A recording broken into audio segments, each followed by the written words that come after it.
Hello everyone and welcome to Skein Spider. This video is just going to be a quick one for those of you participating in the Pokemon blanket crochet along. There are just a couple of things I want to update you about, but there is also one pretty major thing that I want your opinion on. I'm going to go over the updates first because they should be pretty quick. But then I'll need to do a bit of an explanation first before I can ask you the question that I want to ask you. So let's do that first. The first thing that I want to update you on is the yarn.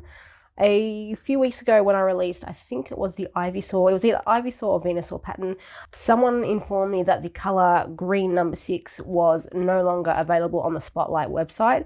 And unfortunately, that still seems to be the case. This is no longer listed on the Spotlight website. I don't know if that's permanent, but as of right now, it is no longer up there. What that means is you're going to have to find an 8-ply substitute for green number 6. You can use one of the other colors if you are participating. You know that we have various shades of each color, so you could use another green number 4, green number 3, whatever. With the Pokemon that use a small amount of green, so Bulbasaur here for example, it's probably not going to make much difference, but in any Pokemon that has a larger amount of green in the pattern, it may make a bit of a difference. So if you would prefer to use a substitute brand and get the color as close as possible as you can to green number 6, that is an option, but it's just something you're going to need to address going forward, that our green number 6, if you're using the Spotlight colors, is no longer available for whatever reason. The second thing I want to update you on is I want to let you know about the quantities for the background color. As of finishing my first row, so that is the first 10 squares, it's 10 squares across, I used almost 2 full skeins of this blue, blue 7, blue number 7. I had a little bit left over. I think I was able to do most of square number 11, and obviously that's going to change because the Pokemon are all different sizes, so it's not going to be exactly the same amount of yarn for each row. But at the moment, my guesstimate is roughly 2 skeins of your background color for one row. And because I'm using 100 gram skeins, that means we're going to need 200 grams per row, roughly. And so far, those are the only yarn updates that I need to tell you guys. What I do want to do now, though, is get your opinion on what we're going to do moving forward. A few weeks ago, I put up a video just explaining that I had a couple of issues. If you want the finer details, you can go and watch that. I'll put a link down for it in the description if you're interested. But basically, my hard drive where I stored both the finished patterns that I already had, as well as the unedited ones that I'd done, that ended up disappearing.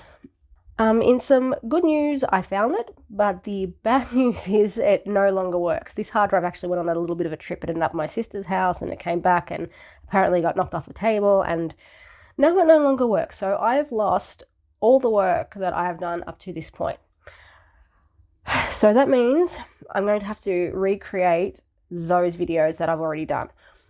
I really don't want to refilm the squares again. So what I'm thinking of doing, and this is where your opinion comes in, is if you've made any of the squares so far, you'll know that I have on the left-hand side of the screen the written pattern, and on the right-hand side of the screen is where I show my crocheting. However, the crochet footage is sped up. I'm not going through it step by step. Because that's the case, what I'm thinking of doing is having the written pattern remain on the left-hand side of the screen. But on the right, instead of having me crocheting, what I will do is have a picture of the diagram, the graphs that I made of each Pokemon square, and I will have the rows numbered on each side, and as we work our way up the rows, I will have an arrow pointing to which one we're working on. So for example, it should look something like this. This is just a mock-up. This isn't what it is going to look like, but it's just so you can have an idea. So on the left-hand side, we are going to have the usual written pattern. But if we are doing, for example, row number 11, I will have the picture of whatever Pokemon we're currently working on with an arrow pointing to row number 11 going in the direction that I'm working it. So if the arrow is pointing to the left, that means we're starting on the right, working to the left. And if, for example, if we change to row number 12, the written pattern will change to say row number 12, and then the arrow will jump up to the next row, indicating we're working from left to right. And my question to all of you is, what do you think of this change? Because if you're fine with it, if you think it's helpful to have the diagram rather than me just crocheting, that's actually going to make things a lot easier. Not only is that going to significantly cut down on both my filming and editing time, it means I don't have to recreate all of these as well, but because it cuts down on that filming and editing time so much, I'm going to be able to get these patterns out a lot faster. So at the current rate we're going, I'm doing one every 2 weeks. To do 150 squares, that's going to take years. If I can do it this time, so I don't have to film myself crocheting, I don't have to edit all those clips down, I can really produce videos to the point where hopefully I'll be able to get 2 squares out a week. If not 1, I'm aiming for 2, but I'll definitely be able to get 1 out a week. And personally, I don't think me crocheting off to the right is actually necessary in these videos because, like I said before, I'm not doing this step by step. It's really the written pattern instructions that are the focus of these videos. So let me know what you think. Would you be okay with that method, having the diagram on the right hand side, regardless of how we approach the rest of the patterns? For the ones that I've already done, that is how I'm going to recreate them because I don't have the spoons to do all of these again. So I'm actually up to, I don't think I've got them all here. Some are still in with my yarn bag, but I'm actually up to Pidgeot, I think. So that's quite a few I need to recreate.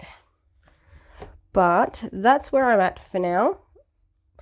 Please let me know what you think, and obviously if you need to wait and see how it turns out, you can do that before telling me your opinion.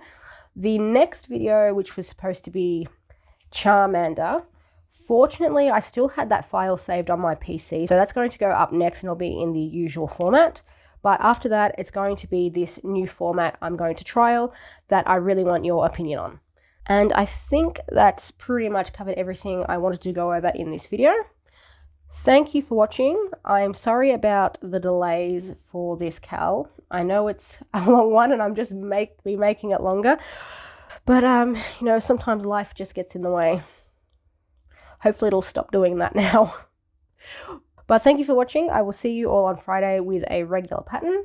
And after that, we'll start coming out with more Pokemon squares, so we can continue on with this blanket.